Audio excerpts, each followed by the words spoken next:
Super star Rajinikanth இப்போ Jailer 2 படத்தில் பிஸியாக நடிச்சு கொண்டிருக்காரு. மேலும் இந்த ஜெயிலர் 2 படத்தை நெல்சன் தான் எடுக்கிறாரு. சன் பிக்சர்ஸ் பிரம்மாண்டமாக இந்த படத்தை ப்ரொடக்ஷன்ஸ் பண்ணுறாங்க. அனிருத் தான் மியூசிக் பண்ணிருக்காரு.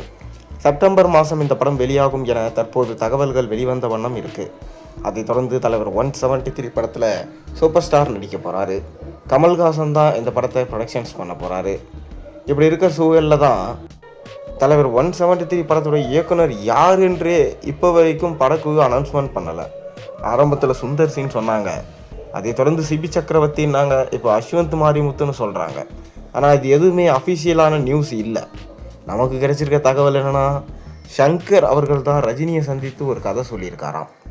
அதாவது ஏற்கனவே ஷங்கர் அவர்கள் முதல்வன் படத்தை எடுத்திருந்தார், மிக பெரும் பிளாக் பஸ்டர் ஹிட். அதை தொடர்ந்து இப்போ முதல்வன் 2 படத்திற்கான கதையை ஷங்கர் தயாரிச்சிட்டாராம்.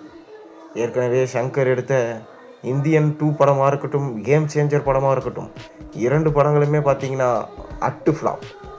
இதனால் எப்படியாச்சும் மீண்டும் தன்னை பழைய ஃபார்முக்கு கொண்டு வந்துடணும்னு சொல்லிட்டு ஷங்கர் அடுத்தடுத்த படங்களில் எடுக்க தயாராகிட்டார். இப்போ எப்படியாச்சும் முதல்வன் 2 படத்தை ரஜினியை வச்சு எடுத்துடணும் என கதை டிஸ்கஷனில் ரஜினிகிட்டையும் கமல்கிட்டையும் கூறியிருக்காரு.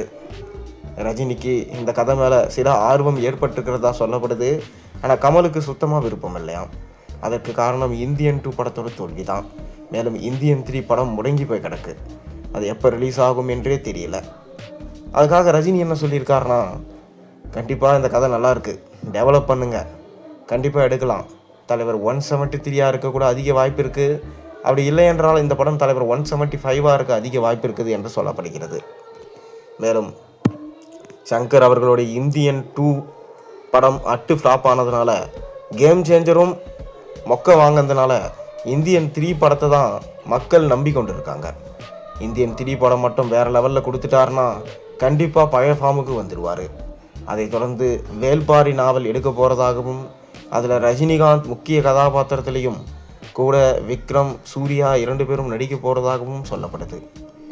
மேலும் ஷங்கர் தற்போது இந்த முதல்வன் 2 படத்தை லோ பட்ஜெட்டில் தான் எடுக்க திட்டமிட்டிருக்காரு.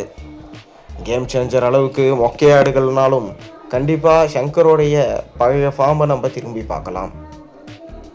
தொடர்ந்து ரஜினிகாந்துமே ஷங்கர் அவர்களுக்கு கால் ஷீட் கொடுக்க ரெடி ஆகிருக்காரு. அதனால் ஷங்கர் திரும்பி வந்து நம்மளை நிரூபிப்பாரா இல்லை மீண்டும் மண்ணை கவ்வாரா என்பதை நம்ம பொறுத்திருந்து தான் பார்க்கணும். நீங்கள் என்ன நினைக்கிறீங்க? முதல்வன் 2 ரஜினியை வச்சு எடுத்தால் நல்லா இருக்குமா? உங்கள் கருத்துக்களை மறக்காமல் கீழே கமெண்ட்டில் சொல்லுங்கள். மேலும் சேனலுக்கு சப்ஸ்கிரைப் பண்ணி லைக் பண்ணுங்கள், பெல் ஐக்கனை ப்ரெஸ் பண்ணுங்கள். அப்போ தானே போடுற வீடியோஸ் எல்லாம் உங்களுக்கு நோட்டிஃபிகேஷனாக வந்து சேரும்.